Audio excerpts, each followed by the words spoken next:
2015ల ఢిల్లీ రాజ్పథ్ కాడ మొట్టమొదటి international yoga day జరిగిన కాడికెంచి ఇప్పటిదాకా ప్రతి ఏడు యోగా డేలు జరుగుతున్నాయి కానీ ఈ తాప జరిగినంత గొప్పగానైతే మునుపెన్నడూ జరుగుతలేవనే చెప్పాలి.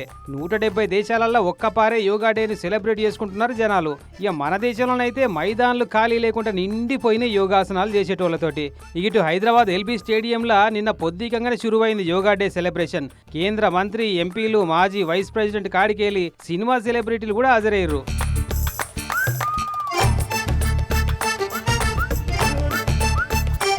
నిర్మల్ జిల్లా బైన్సాలున్న ఓ ప్రైవేట్ బళ్ళ పిల్లగాలు చూడు హ్యాపీ యోగా డే అనే అక్షరాల లెక్క ఎట్లా మలుచుకొని యోగా చేసిర్రో. ఇటు వీళ్ళని చూడు వైజాగ్ సముద్రంలో నీళ్ళ మీద నీళ్ళ అడుగుల యోగా చేసిర్రు ఈ స్కూబా డైవర్లంతా.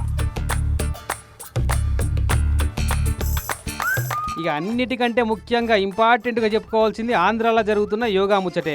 వైజాగ్ ఆర్కే బీచ్ యోగాకు సెంటర్ అయింది. నిన్న పొద్దుకంగానే మోడీ సారు గాలి మోటార్ దిగిండు ఈ తాప యోగా డేలా పాల్గొంటేందుకు వైజాగ్లో.